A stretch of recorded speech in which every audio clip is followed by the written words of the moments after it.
Hello everyone, this is Dr. Ranjan Gadai. Today we'll discuss on the topic that is literature survey. It is really one of the most vital topic for any kind of researchers, whether he is a uh, new researchers or he is experienced researchers. For everyone, literature survey is very vital because uh, until and unless you not do the literature review, you not follow other people's work, you cannot set your objective, you cannot proceed further. That's why literature survey is very vital. It is considered to be the pillar for all the researchers. If you see the people, yeah, the researchers who does not do the literature survey properly, he will have to face some kind of problem because uh, the work which you are doing, if you will not uh, go through the proper literature survey, what will happen, you may it may you know it may observe that same kind of work uh, different people will have already done. That is the thing. That's why this literature survey is very vital.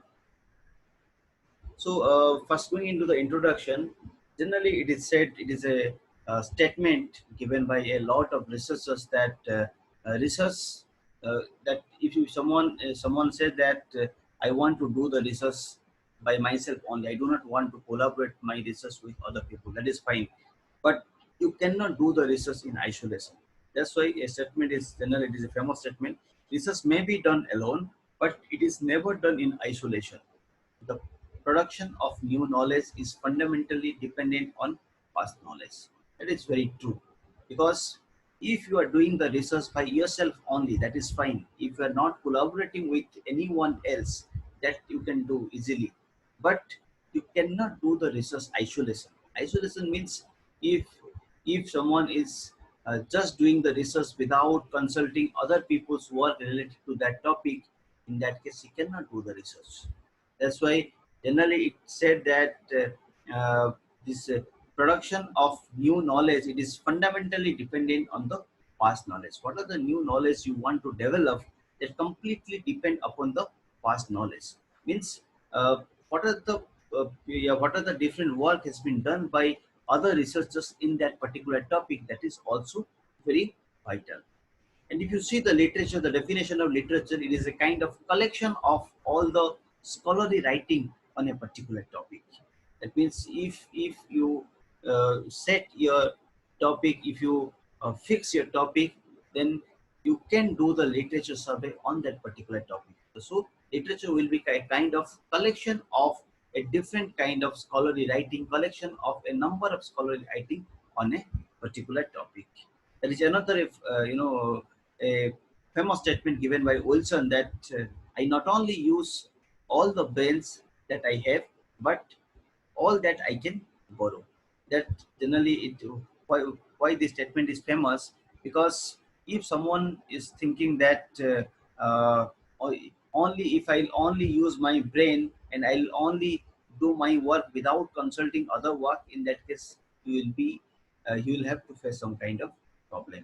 The main reason for that is right now if you see within a year a lot of development happens in a particular topic.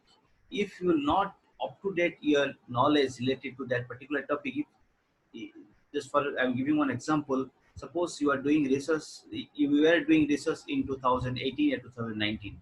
Now you stopped your research work for next 1 year, 2 year.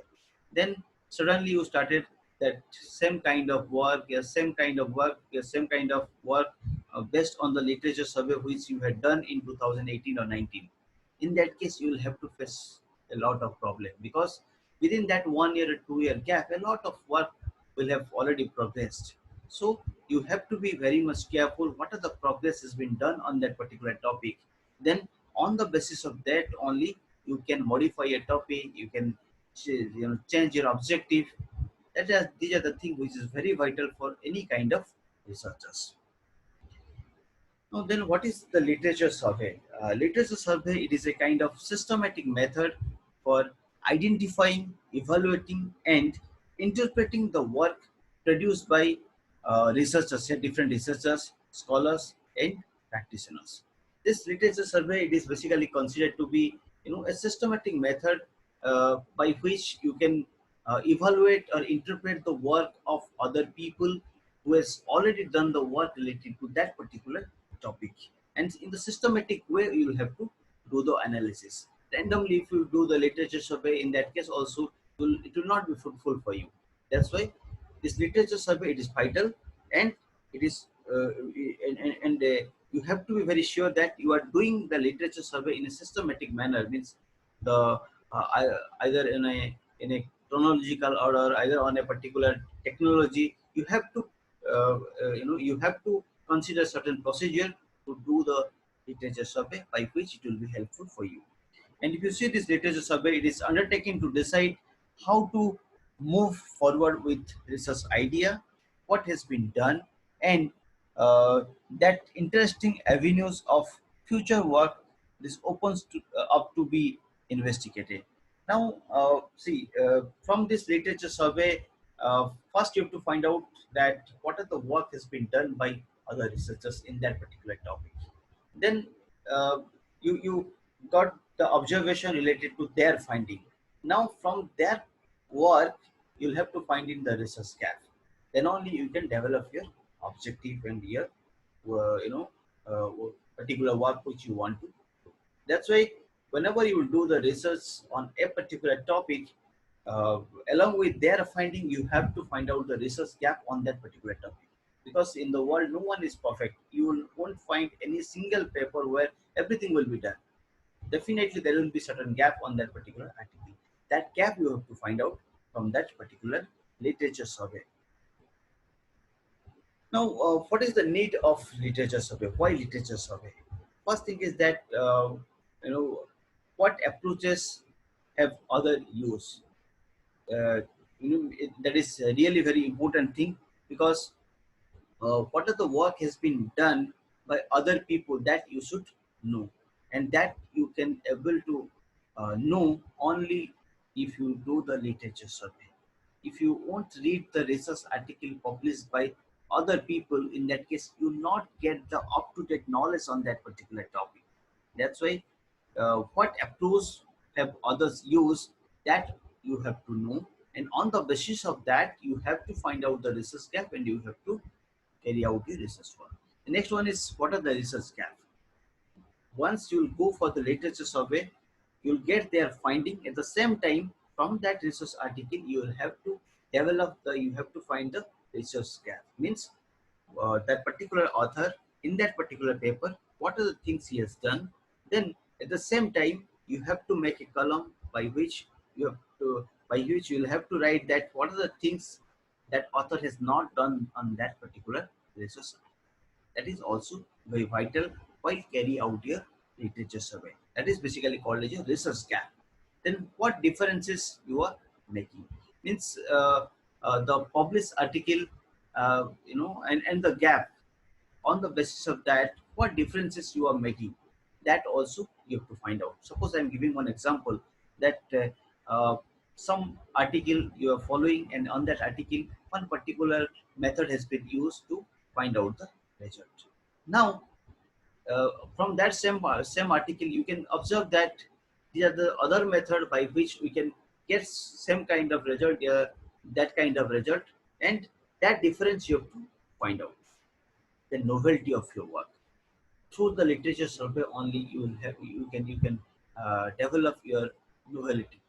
And novelty is very vital. Novelty is very vital for any kind of researchers, because if you see about the research degree is something that something new you will have to do in the research work. If you compare with a research degree with a bachelor degree, in that case what will happen, that bachelor degree everyone writes same kind of answer, everyone give same kind of answer to a particular topic.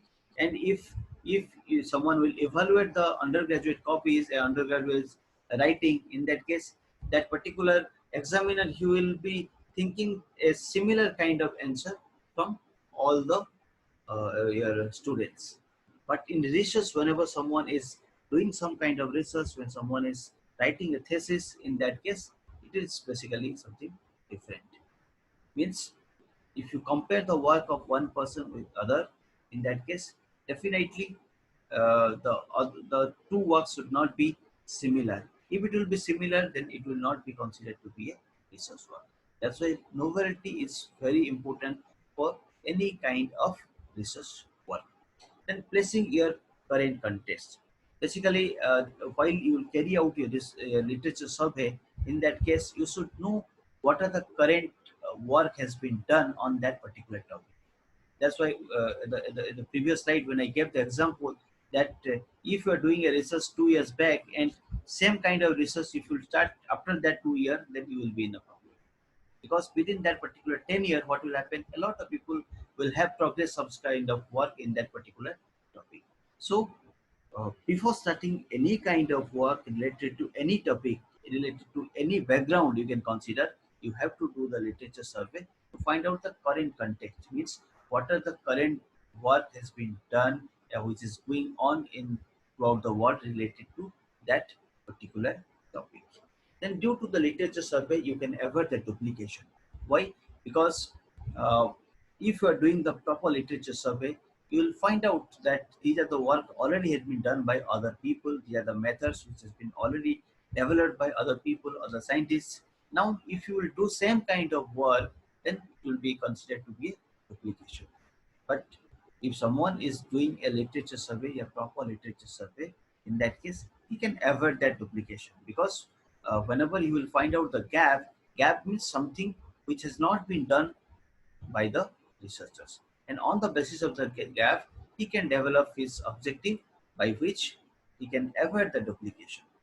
Then the clarification of controversial result.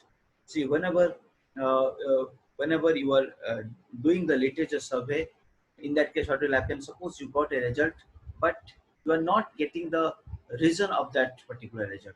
And if you do such a rigorous literature survey and literature review, in that case, what will happen?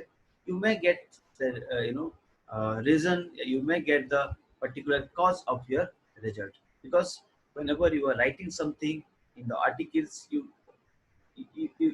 have to give the particular reason of your result.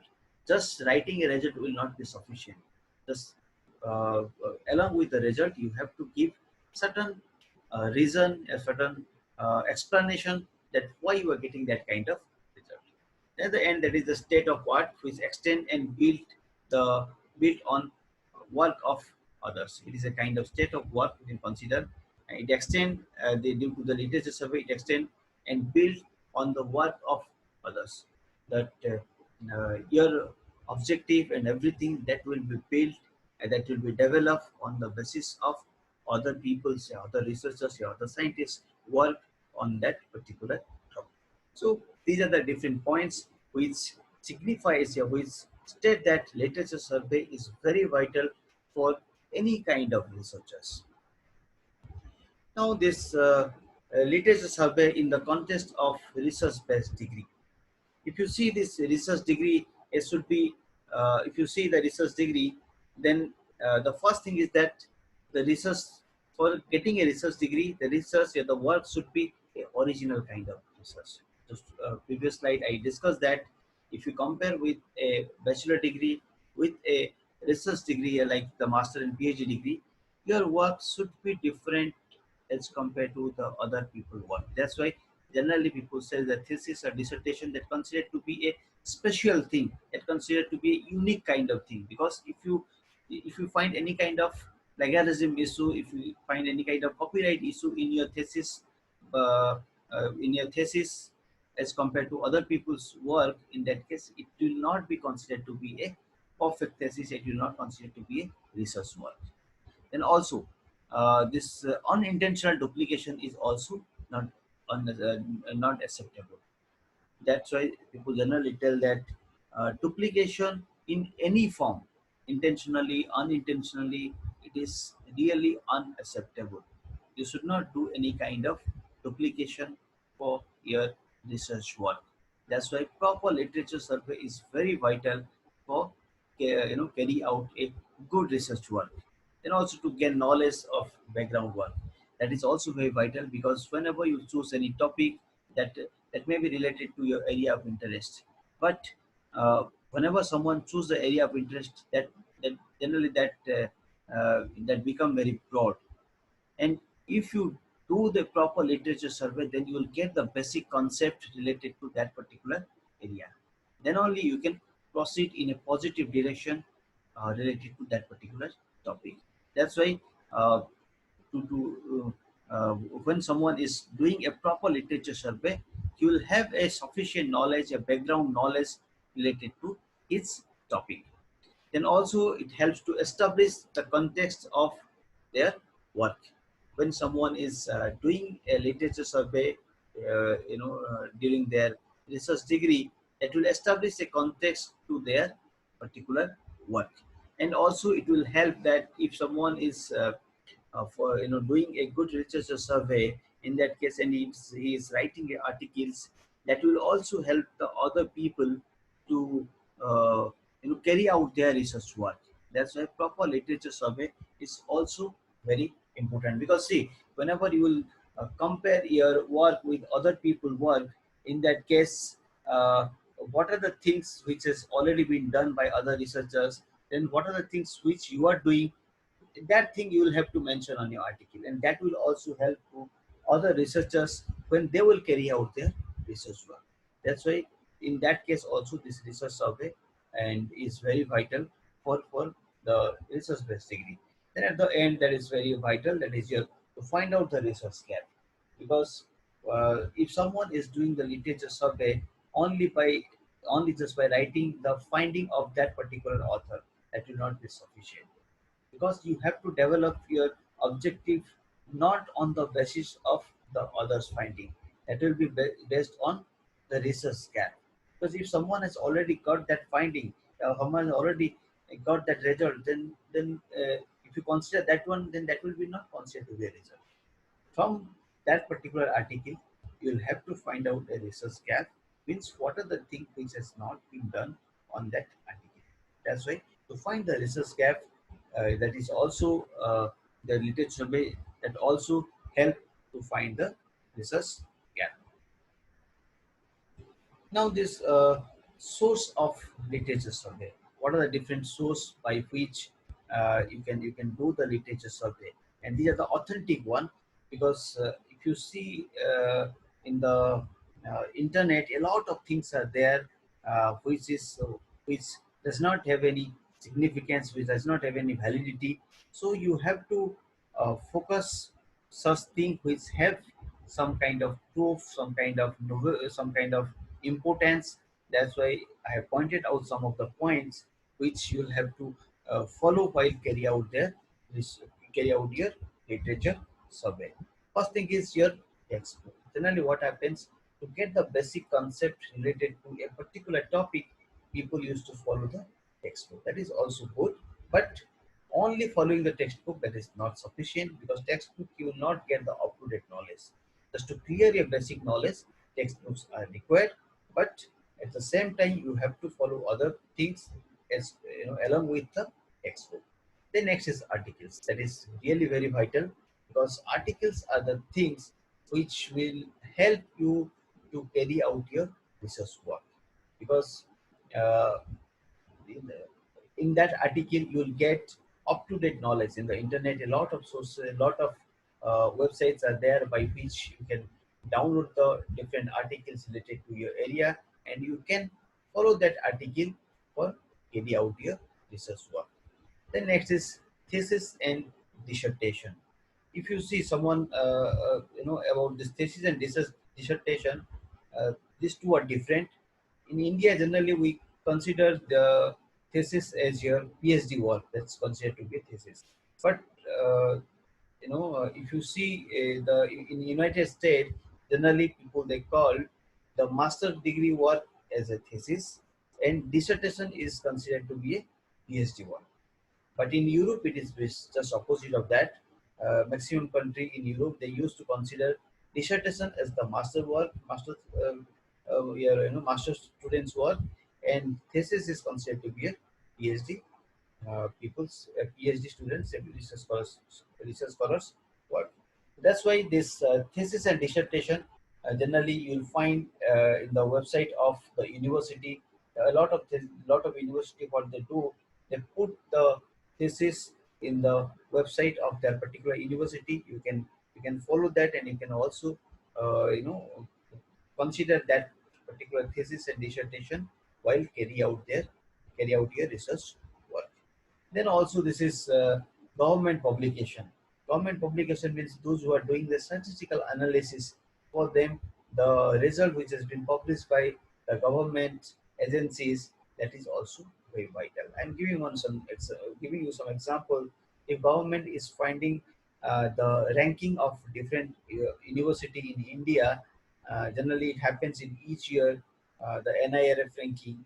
In that case, they consider some kind of point like the research publication, the placement, the number of students, number of faculty member, all this point they consider, and they uh, you know are published in a particular website by giving the proof of the documents.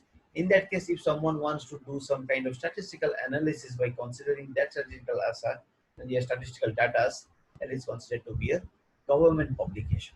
So anyone related to anyone who are doing the statistical kind of research, they can also consider this kind of data to carry out their research work. Generally, what happens, if you see in each year that ranking of different airports throughout the world, it comes generally, that a lot of government, if you see the government organization, they used to give that kind of ranking. Also some private organization, they also give some kind of ranking. If you are considering their data, in that case you are taking they're directly taking their help to just carry out your research work. That is basically called as a government publication. The legal and professional publication. Some things are there which has been published by other agencies, but that is your legal one. Like I'm giving one example related to your QS ranking, your Times Higher Institute ranking. In each year, they publish that particular ranking on the basis of certain data. These organizations are not government organization; that the private body. They used to find that particular ranking, but as these are authentic one, you can consider their data and you can go for your analysis by considering that particular data. Then next is your conference paper. Generally, people they go for the conference to just just to update their knowledge related to that particular area, because a lot of researchers related to that particular area, they generally come to attend the conference, they present their work, and from that you can up to date your knowledge, and that generally considered to be a source of literature. Then at the end, there is your this monograms and this statistics. Monograms is basically, you can consider it's a special type of book which is written on a single specialized topic, is devoted mainly for research work. And that monogram you can consider for carry out your research work, uh, as a source of literature. Then the statistics. Statistics means the statistical data you can consider as a source of literature. Those who are doing the analysis in by considering different statistical techniques. These are the different source of literature you can consider while carry out your literature survey. Now, it is basically the next is your types of literature. What are the different type of literatures people they used to follow while doing the literature survey? If you see the broad classification, it is of three different types. One is primary literature, other one is your secondary literature, and the third one is your tertiary literature. What is the primary literature? Primary literature is basically the the kind of research. If you're considering the research articles, if you're considering the thesis, dissertation, any kind of technical report, that is basically called as your primary literature, and it is one of the most authentic source of literature. This primary literatures, and they generally this primary literature, they produce immediate result of research activities. Generally, what happens whenever we used to do some kind of research work. After completion of the research work and the result which we get, we try to publish that particular work through a research article. That is basically considered to be a primary literature. Then what is the secondary literature?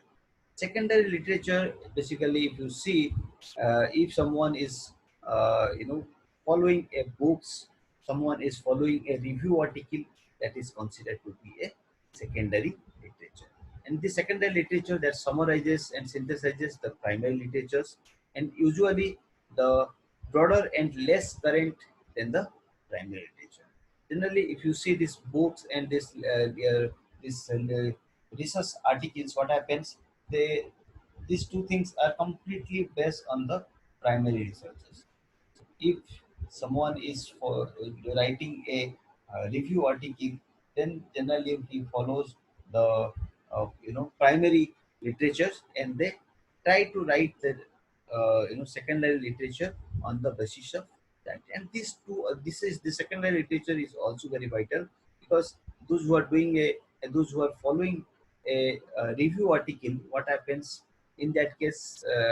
It will be very easy for that particular researchers to follow uh, that secondary literature without following that number of primary literature, because this review article, it will be comprised of 50 100 number of articles.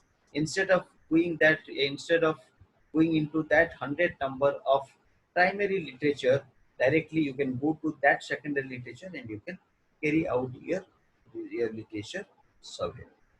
And what is the tertiary literature? If you see the tertiary literature, it summarizes or condenses the version of material, usually with references to primary or secondary sources. If you see, these are considered to be the most yeah, yeah, not most, the less reliable sources you can consider. Like, you can consider the textbook, you can consider the dictionaries, encyclopedias, Wikipedias, handbooks, all these things which you get from the internet, where I cannot say that there is no authenticity, very uh, uh, less authenticities are there for the tertiary literature. So if you compare between these three, it is preferable to choose this first two, like primary literature and secondary literature, and try to avoid this tertiary literatures while carry out your research work. Now, these are the some terminology which is also very vital, because the details discussion will do in some another session.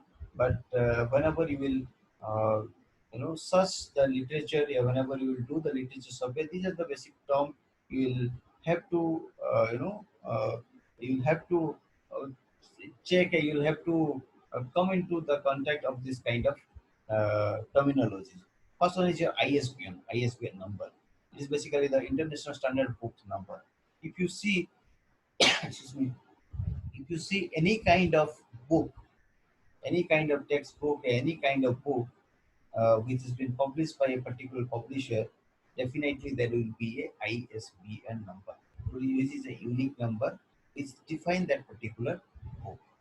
Then on the basis of that, you can write the references of that particular book by writing the ISBN number. That is very vital for any kind of your hard copy of the book, and all the book that comprise of this ISBN number. Then next is your uh, ISSN number. This is basically the international standard serial number, and it is generally uh, given to the research articles which which publish which do not have any hard this hard copy. You can consider the article, yeah, the research article, the review article, whatever things you find in the internet. Every jour- every journal that will have one ISSN number. It's a unique number you'll find. On the basis of that, you can search. You'll find that particular journal without typing that journal's name. If you are searching this ISN number, you will also get that. Then the third one is considered to be the DOI. It is very vital and it is very popular one, digital object identifier. And generally, what happens for getting the this uh, available online availability of the article, that is a unique number which generally given to the online publication. Generally, what happens, if you see any kind of journal before coming that particular volume and all, first they publish the particular article on the basis of the DOI, it's a unique number. Then in the second stage, they give the volume number, the issue number, the page number. But the first thing which the particular journal they publish by considering the DOI number. Likewise, some other things are there. Actually, these things we'll also discuss in the your other session, where a complete analysis related to the H index, citation index, impact factor, everything we'll discuss in details. But in this particular slide, just I'm briefing all these things. Like this universal decimal classification UDC, it is generally used for the book. At the same time, this RIS, this is basically the Research Information Service RIS format. This is for the bibliographic information. Then this BibTeX format, that is for the bibliographic, is also for the bibliographic information. Then this journal impact factor, H index, and citation index. These are the things which signify the journal, particular journal impact factor. This H index, if you see the H index of a researcher, of a scientist, from his H index, you can find out how active researcher he is. Citation index also similar to that kind of thing. This thing we'll discuss in a uh, you know in a detailed manner in another session. Okay, okay. We'll continue this literature survey in the second session of that. For the first session, it is up to this.